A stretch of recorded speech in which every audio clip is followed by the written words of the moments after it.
Accueillir dans la maison de notre parti en une journée mémorable à plusieurs égards.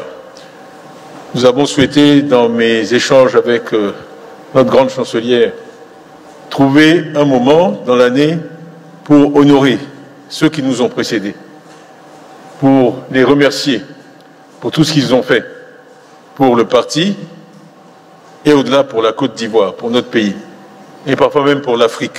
J'y reviendrai. Le PDCI est un parti qui a une histoire absolument unique.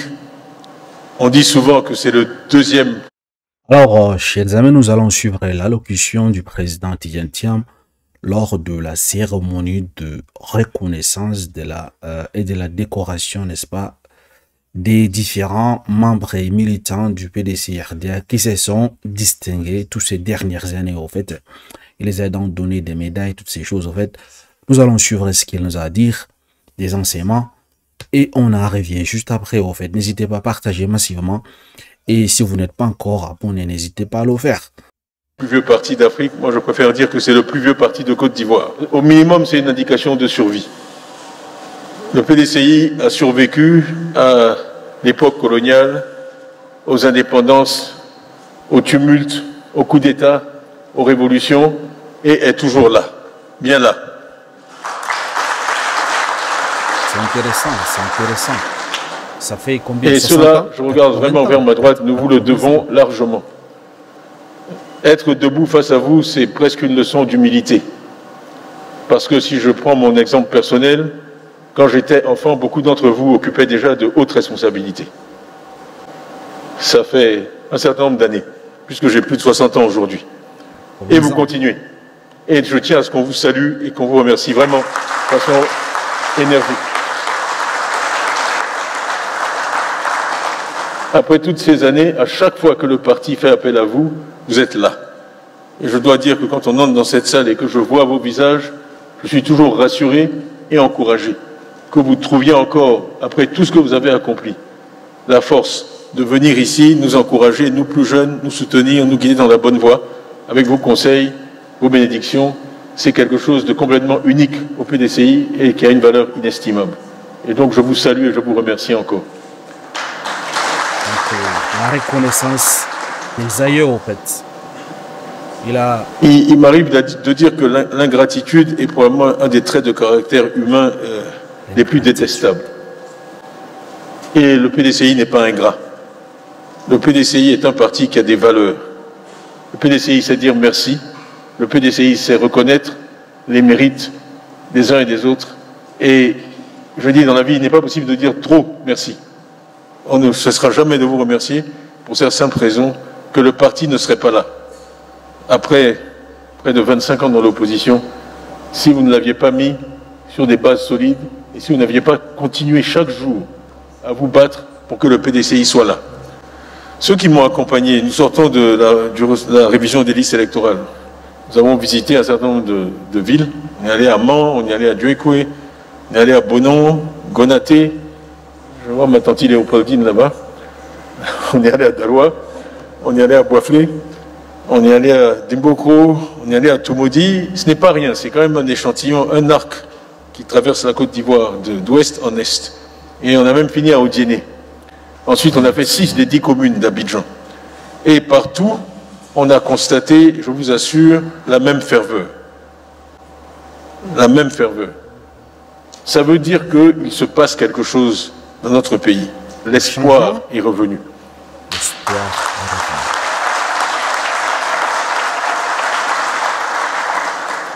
C'est cet espoir qu'on lit dans tous les visages qu'on rencontre, dans chacune de ces localités. Les gens nous disent, venez nous sauver. Les gens nous disent, le PDCI au secours. Et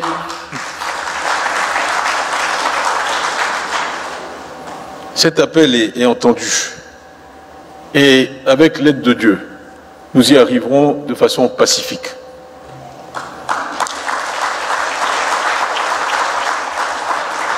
Les intimidations ont commencé. Et ce n'est pas un hasard si j'ai tenu à distinguer aujourd'hui notre frère Ange Dagaré, que je demande de saluer. Les intimidations ont commencé. Qui a été arrêté, qui a passé des heures d'incertitude. Moi, j'étais à Paris, on était au téléphone en permanence, qui a été rappelé encore cette semaine pour s'expliquer. Ange, merci, merci pour ton courage, merci pour ton exemple.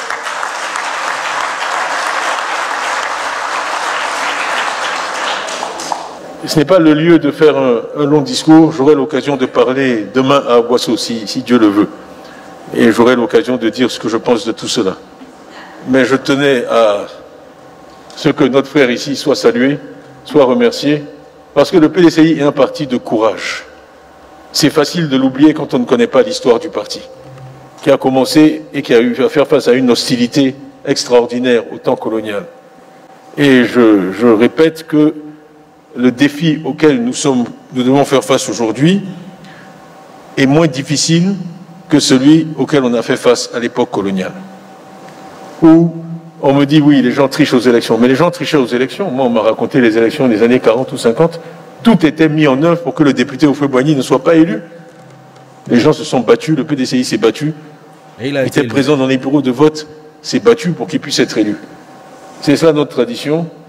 Et vous, nos aînés, vous nous avez montré la voie en étant toujours prêts à vous battre pour la cause du PDCI et pour la cause de la Côte d'Ivoire. Rien de valeur dans la vie ne peut être acquis facilement. Rien de valeur dans la vie ne peut être acquis facilement. Nous souhaitons remettre le pays sur les rails.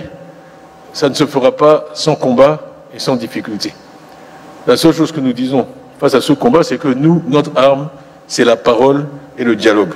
Ce n'est jamais la mitraillette ou la machette ou la kalachnikov. C'est intéressant, hein? Donc, pacifiquement. Les armes sont pour les faibles d'esprit. Les armes sont pour les faibles d'esprit. L'arme la plus puissante, c'est le verbe. C'est bien comme ça que Dieu a créé le monde.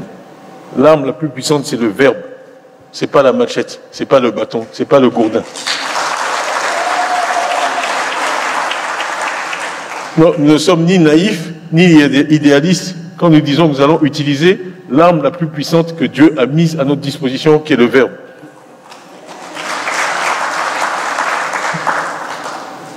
Et donc, je vais sourire un peu, détendre un peu l'atmosphère, mais mardi, j'ai reçu des artistes ivoiriens à dîner.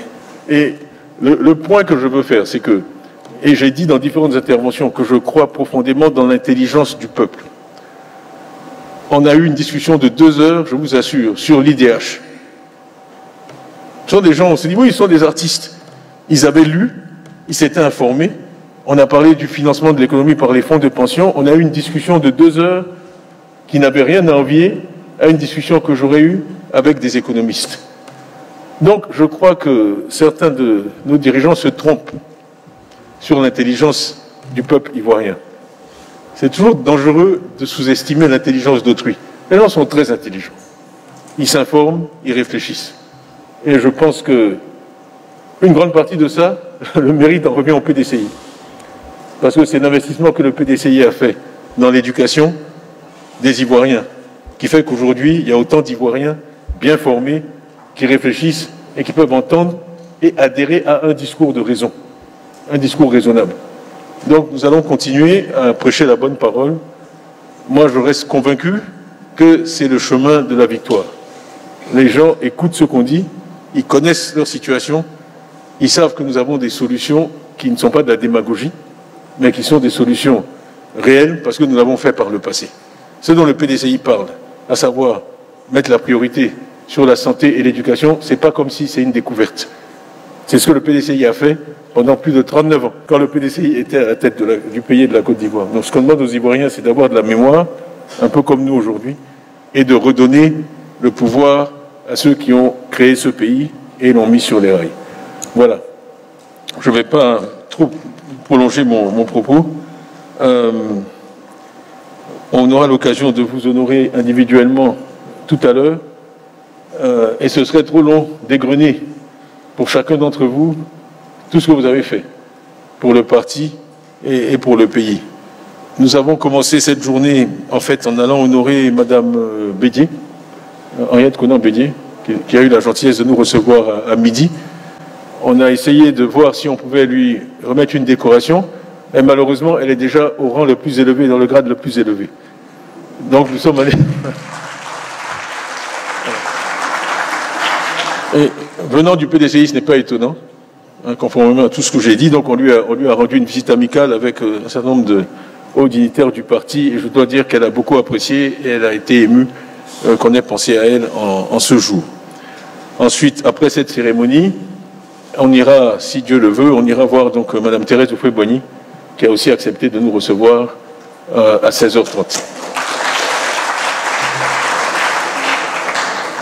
Et je trouve un beau symbole, ce que les anglo-saxons appellent des bookends, que la journée soit encadrée par L2.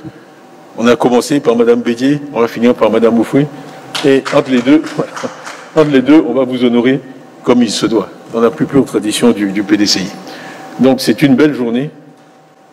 Comme on a un peu de mémoire aussi, moi je sais que le 20 décembre 2023, ça a été une des journées à la fois les plus difficiles de ma vie et les meilleures de ma vie.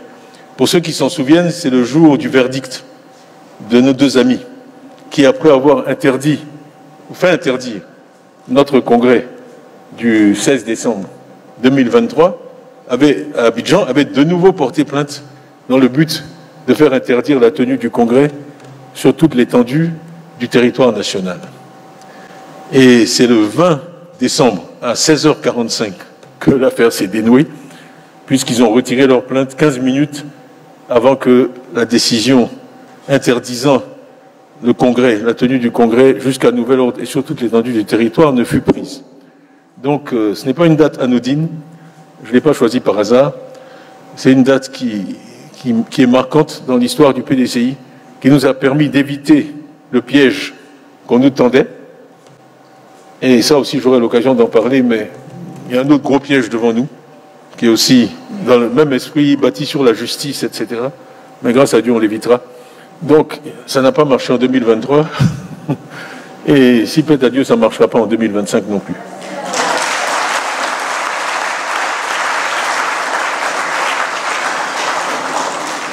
Chez moi, on dit, qui va à la chasse ne tousse pas.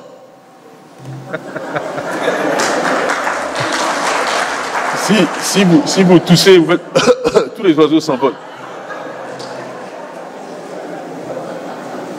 Donc, nos amis d'en face, ils toussent toujours. C'est leur seul défaut en tant que chasseurs.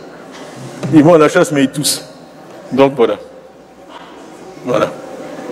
Il faut bien détendre un peu l'atmosphère. Je crois qu'une des choses que nos anciens nous ont transmises, c'est le sens de l'humour. Donc au PDCI, on a toujours le sens de l'humour. On essaie toujours de pas se prendre trop au sérieux et puis de plaisanter un peu avec nos bons proverbes. Voilà. Donc vraiment, à nouveau, aux anciens, merci. Vous avez fait honneur au PDCI, vous avez fait honneur au pays. Nous essayons simplement modestement, de ne pas vous décevoir, de suivre votre exemple et de rester fidèle aux principes que vous avez si brillamment illustrés tout au long de votre vie. Donc de nouveau, un grand merci au nom du PDCI, au nom de chaque militant et militant du PDCI, au nom de chaque Ivoirienne, chaque Ivoirien. Merci pour l'exemple que vous nous avez donné et que Dieu vous bénisse tous. Merci. Voilà, c'était l'allocution du président Tidjane Thiam qui, lors, n'est-ce pas, de la reconnaissance et de décoration, n'est-ce pas, des différents membres et sympathisants de ce parti politique.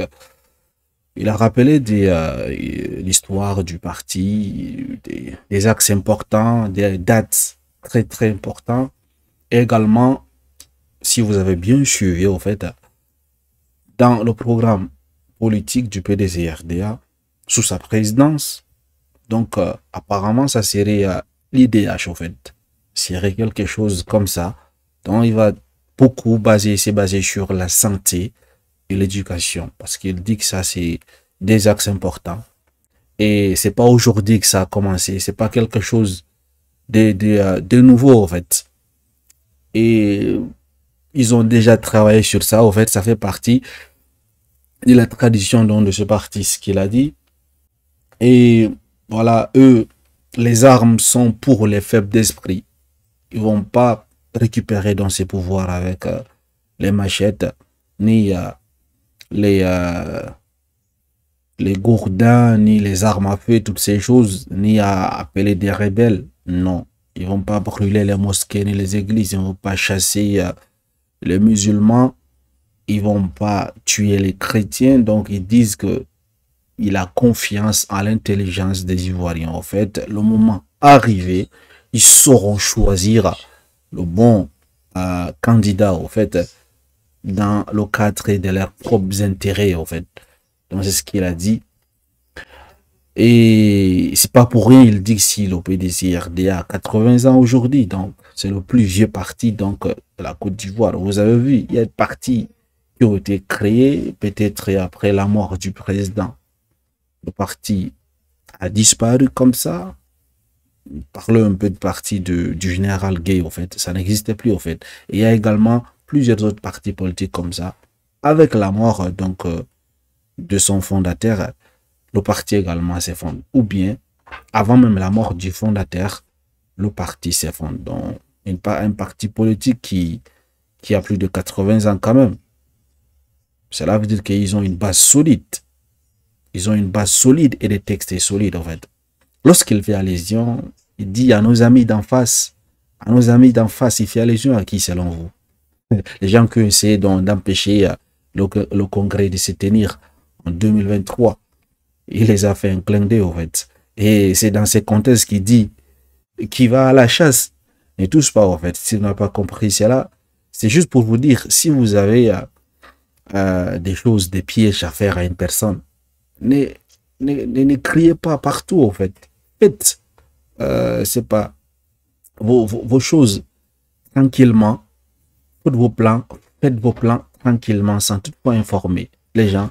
Et comme ça, vous pouvez donc attraper votre gibier, en fait. Mais il dit que lorsque vous toussez comme ça, les oiseaux vont partir, vont fuir. Vous ne pouvez pas arrêter des oiseaux en faisant de bruit. Si vous partez à la chasse, vous voulez peut-être attraper un gibier. Si vous faites bruit, le gibier va partir. Il dit c'est la même chose. Ils ont tenté en 2023, ils n'ont pas réussi. Et en 2025, ils ne pourront pas réussir. Donc, c'était dans son allocution. Je pense que c'est une bonne chose. Prôner dans la paix, la démocratie et également faire confiance au peuple. Il dit que le peuple est très intelligent. Ce passage m'a vraiment marqué, en fait. Le fait de reconnaître donc que le peuple est intelligent. Cela veut dire que si jamais il devient président de la République, il va être le genre de président qui va écouter ce que le peuple dit, en fait. Il va écouter.